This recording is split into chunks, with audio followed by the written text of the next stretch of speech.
Hello. Let's get out of here.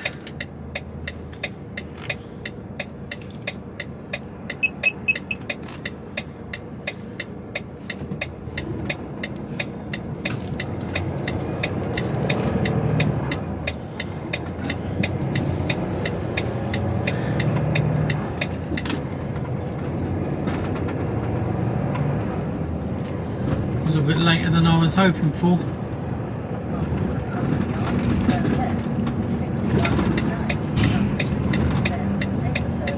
It's a mad rush to Lymm. Hopefully I can get in.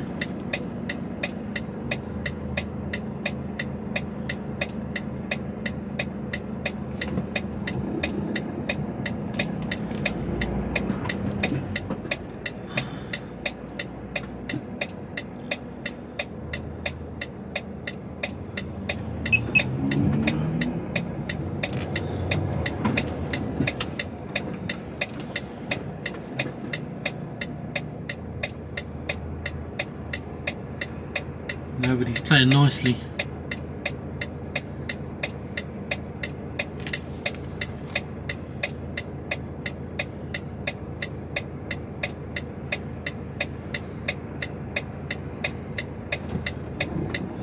We're going to edge out.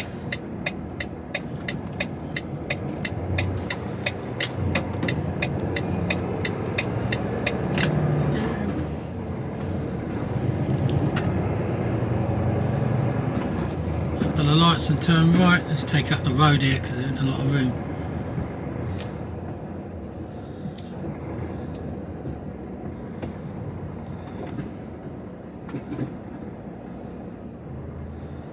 So we're turning right.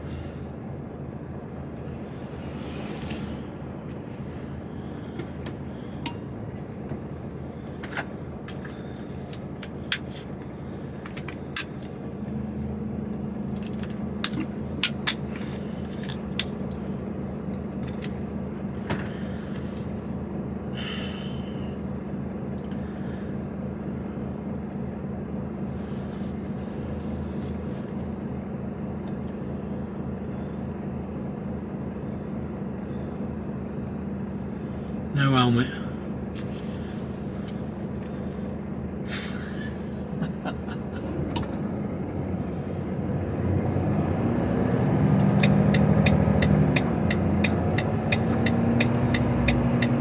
Turn right, A669, Oldham Road, then cross the roundabout and take the second Look at this cloud. A664. Really?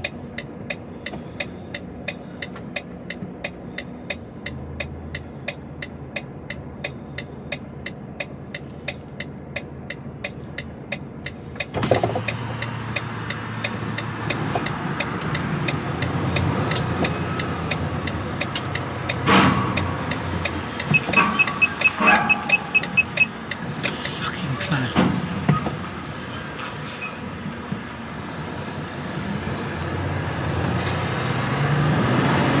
Unbelievable.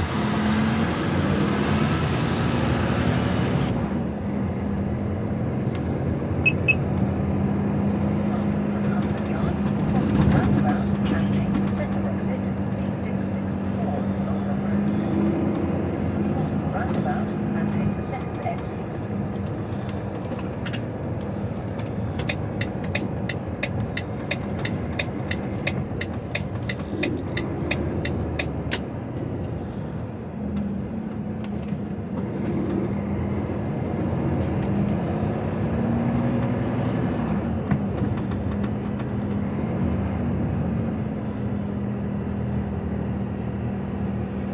After 200 yards, cross the roundabout and take the second exit, A576, Middleton Way.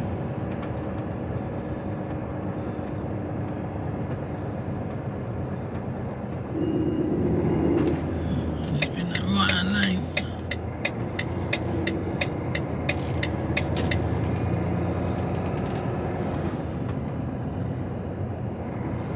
So we came. Roundabout and take the second exit.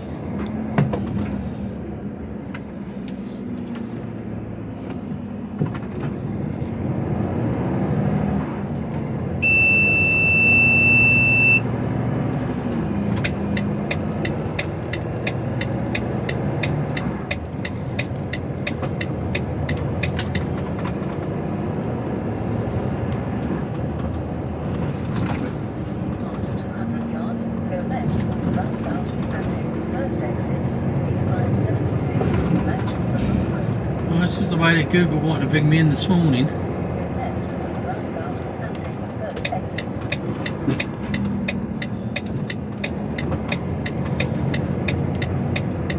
But the truck nav didn't want to. And now it's saying it's alright.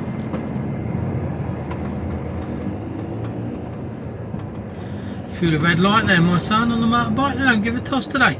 There's like that lad on that bike with a balaclava on. What was all that about?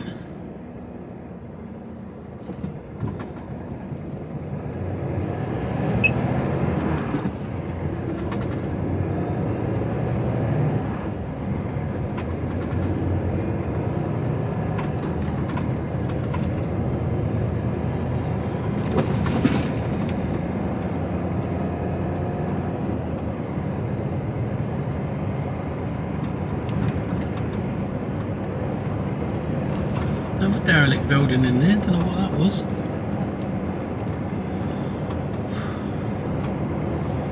What is it with derelict buildings?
Come on then, get over.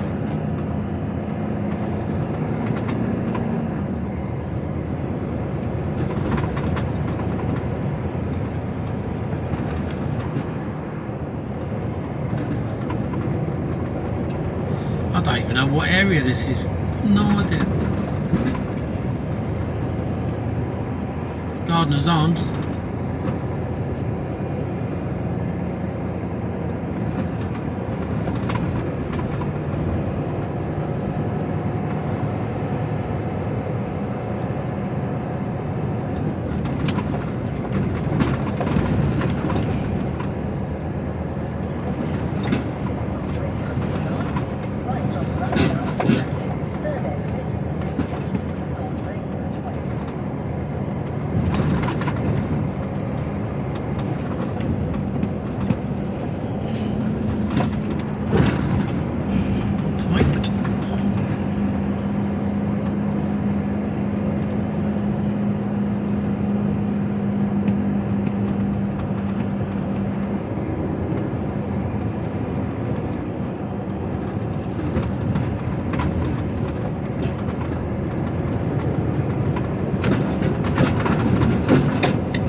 Lane I want to be in, right hand lane I guess. Third exit on 60 North Ring West.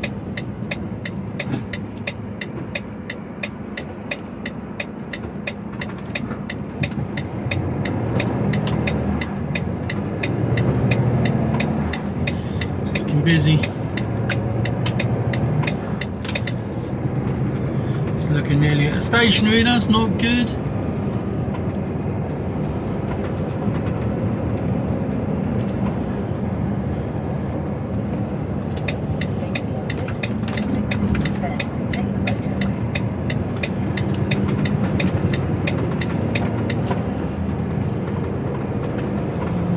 Stay in this lane. About to run out of memory card and battery, so I'll speak to you in a minute or two. Cheers. Good morning. Time now is what time is it? 2:55 in the morning. I'll tell you what, there's some ignorant people about. By the way, this is Lymm services. Clank of a trailer. This is how manic it gets, look. They've parked absolutely everywhere. That's the exit to my right. Well, it's one of the ways to get out. It's that bad here that they just park. This is how bad parking is for truck drivers in the UK.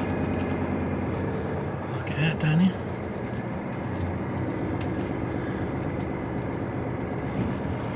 This is how bad it gets. After 100 yards, turn left, pit lane. Absolutely rammed.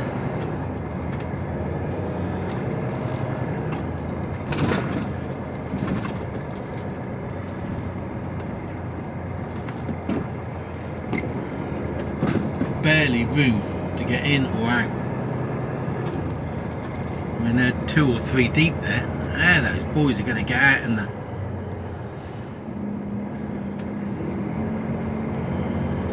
I mean, that guy there, how's he going to get out?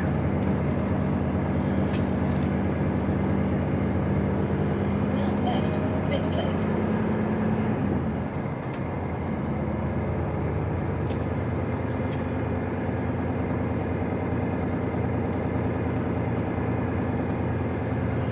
This is the shocking state of parking for British truck drivers in the UK.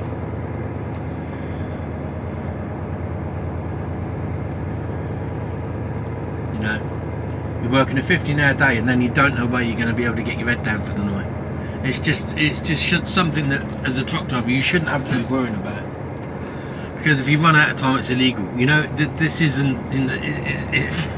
It's not like, oh well, it doesn't matter, we'll just keep going until I find somewhere. No, you're running bent, aren't you? You're running illegally. Look, this is the only way to get out now. One exit route to get out. Because these guys here are 2, 3 deep. 4 deep.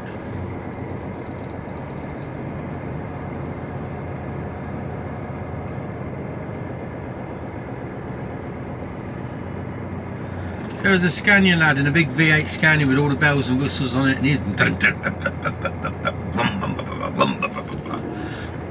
revving it. There's no need. Can't you keep your foot still on the throttle? Just because you like the sound at fucking 2:30 in the morning doesn't mean everybody else likes it. I certainly don't, and I was awake. Pit lane. Cross the roundabout and take the second exit. Oh, that's some real... And we wonder why they get moaned at it. Scania drivers. Right, so we should have some fun and games on the way down, because it looks like there's a couple of motorway closures. So we'll see what happens with that. I had to buy myself a cheap and horrible coffee mug, because I left mine at home and it's just manked. Take the first exit in 6 towards Birmingham, then keep right.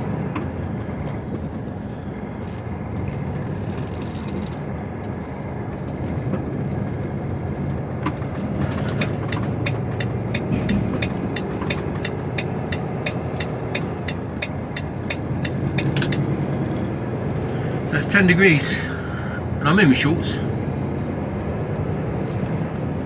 200 yards, keep right, then take the motorway.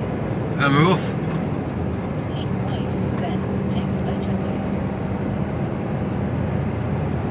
We should be down and on the quay for around 8 o'clock. Oh, by my reckoning. Depending on motorway fuckwittery.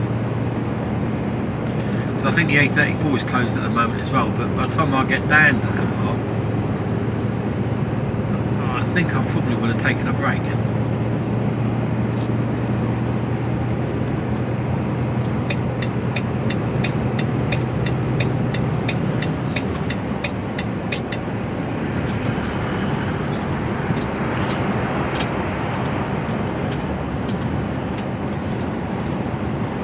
Trying to get my chair sorted out. Right, let's get up to operating speed.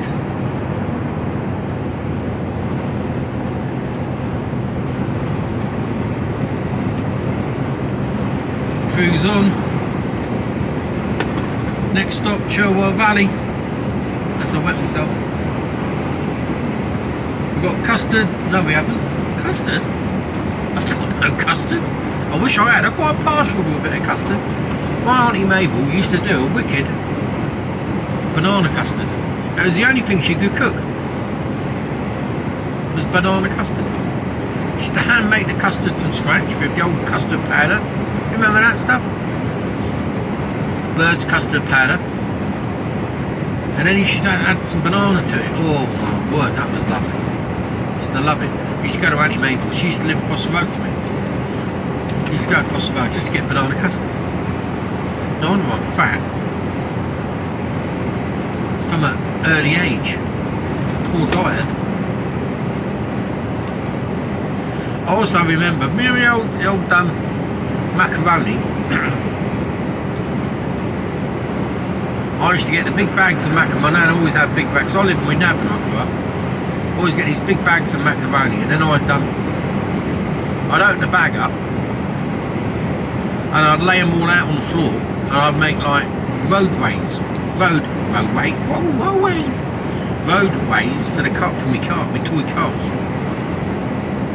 So I used to put them all over the kitchen floor, lay them all over the kitchen floor, make loads of little intricate tracks, you know, and then drive me little cars round it, and me lorries and everything, just drive it all round. Then me nan would scoop them all up and make macaroni cheese. That's the difference between our generation and kids today. They've all got allergies. That's because they didn't play with raw macaroni on the floor. There wasn't nothing that was going to kill us, was there? You know? Drinking ditch water and water out of a bucket that dripped out the... I remember doing that. It was water from the roof of the shed, and it used to go into this big sort of container thing, big metal galvanised container, bucket type thing. And I used to, my Auntie Lil used to use it for washing vegetables in and watering the garden. And I used to drink out of it. It was alright. Never did me no harm. It was, you know, debatable. But no, I never got the shits or nothing. Today, if you did that today, oh my word, you'd be prosecuted. I don't know, the world's gone mad, isn't it? Well, we were talking about that the other day, and we were saying about there's so many more allergies. When I was at school, we didn't have anyone with an allergy. The only thing you might have got was hay fever, and that was if you were really unlucky. There was very few people that even suffered from hay fever. Nut allergy? What nut allergy? Or gluten. You know, and this is the other thing. For centuries, for thousands, hundreds of thousands of years, us as humans have eaten wheat and barley and, you know, gluten. And then recently, no, I can't have that, I'm gluten intolerant. Hang on.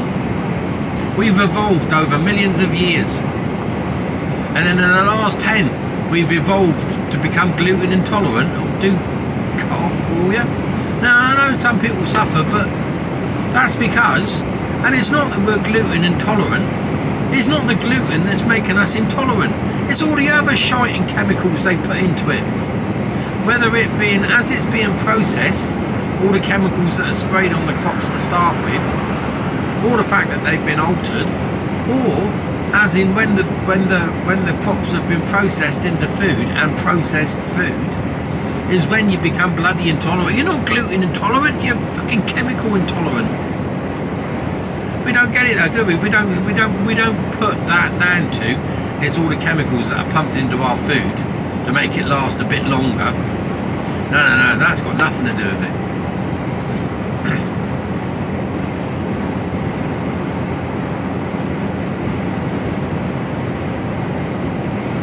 It's all the shitty chemicals that are going into the food. That's where the problem lies. That's another reason I'm looking forward to going to Scotland and just sort of growing as much vegetables and stuff as we can, you know.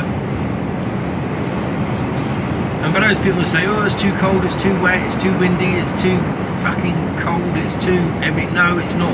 It's not. It's not at all.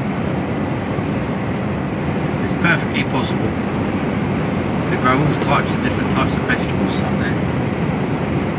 Especially in the polytunnel. Or several, which we will have. But the roads are nice and quiet.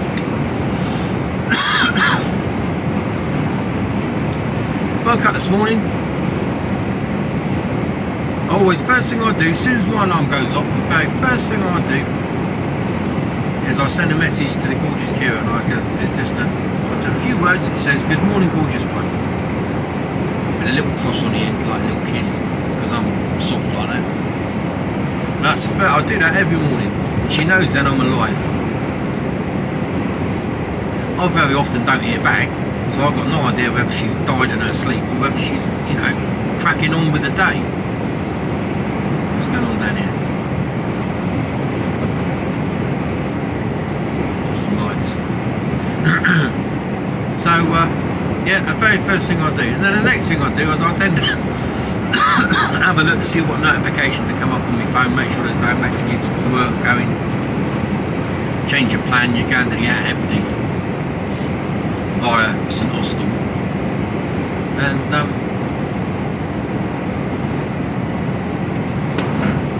I've had that before. I tipped in it was up in Leeds. I tipped in Leeds, and the reload, Cheshire Police, finest. I tipped in Leeds, and then I had to go all the way down into Cornwall, right down into Cornwall, Red Roof, to reload. I was like, is there no one any closer? Oh, that's the box. Oh, yeah, because that makes perfect sense. Oh well, I did to them. So, where was I going? What was I saying? Rambling at this time of the morning, that's about right, isn't it?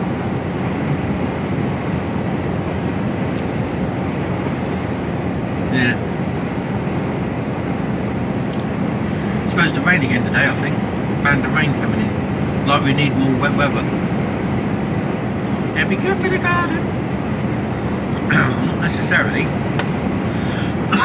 Poor worms. They've got their life jackets on. You can just imagine them going, I can hear that rain again, Cyril. Can you hear it? Yeah, Charlie, I can hear it. What are we going to do today then? Well, float. Well, we're not going to wiggle about a bit. Well, we will be, but we'll be in water wiggling about. Oh, okay then. Watch out for them birds though, them big flappy things. Why is that then, Cyril? Oh, they like to eat us.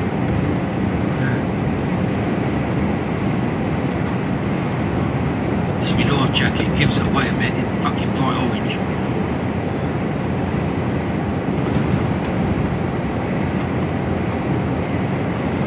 I told you that drinking that rainwater didn't do me any harm. Fucking having conversations with worms.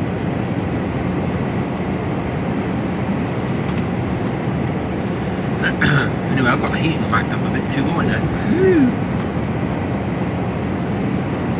Getting warm.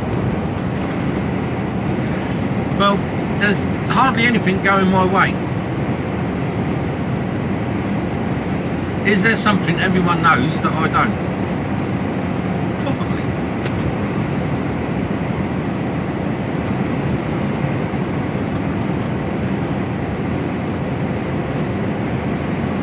Well, now it's telling me I can get all the way down to the junction I want to get down to. Oh, I don't know. We'll just keep going and we'll see what happens.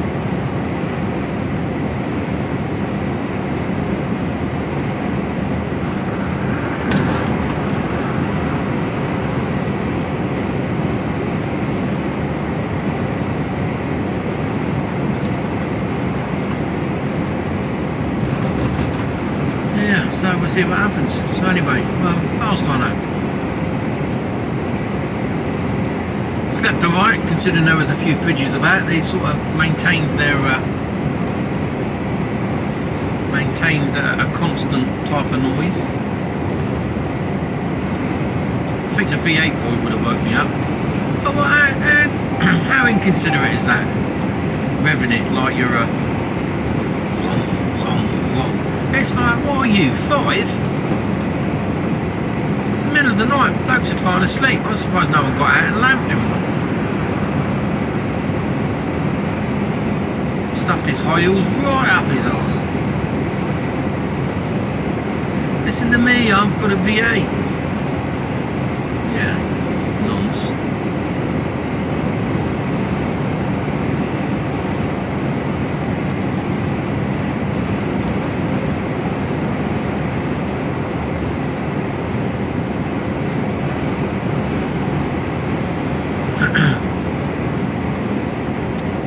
Well, yesterday, I don't know whether I got there, I got to that place, 3 hours to tip, came out, and I only had enough time, really.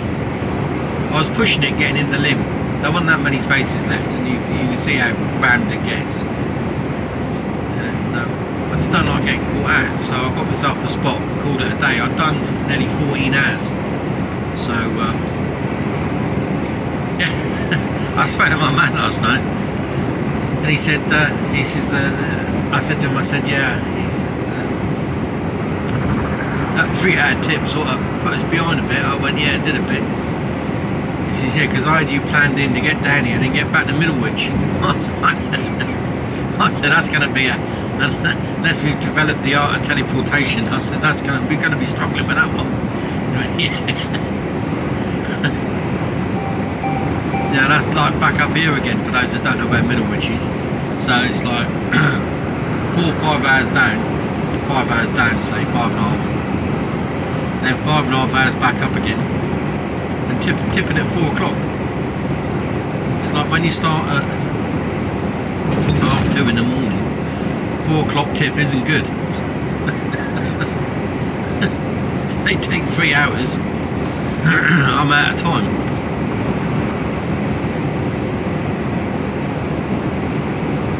So yeah, that would have been a bit of a struggle. I don't know, they still might give it to me and I'll just go with it. Depends whether I can dump the trailer or dump the trailer there. If I can, then it might be doable. If I get a clear run now and a clear run back up, but you've got to run the risk of it not happening. As you do every day, all it takes is to get stuck in traffic, doesn't it? All it takes is to get in and, there's an accident up ahead, the road gets shut and you're stuck there for 3-4 hours. Junction 13 to junction 12 closed, yeah, this is the... Well, let's see if this is true. If it is, I come off, I turn right, and I go down the whatever it is, down to the M54, hang a left, and back onto the M6 again. So it's no great shakes.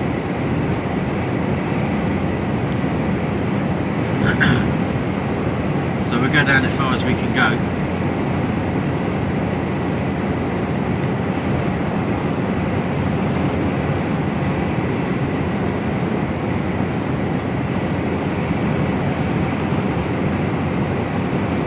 And who knows whether that gantry sign is actually correct or not.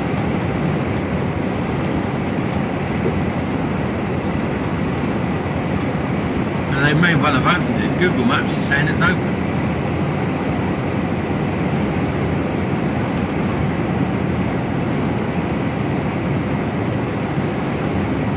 Took a little while to get to sleep last night, but once I was asleep, I was asleep. Got to sleep probably about 8ish. Woke up a few times. I remember waking up once and going, oh, I bet it's nearly time to get up, and it was 10 to 9. That was brilliant. And I think the next time I woke up was something like 20 to 2.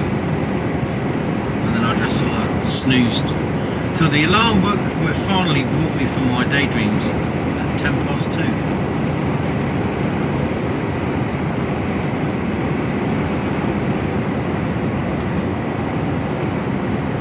So a little bit of night driving for you.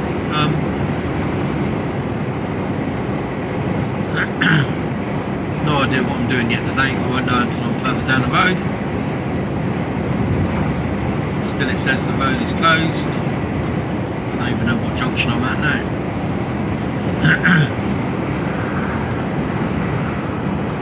So anyway, I'll speak to you all in a bit once I know where I'm going. Speak to you later.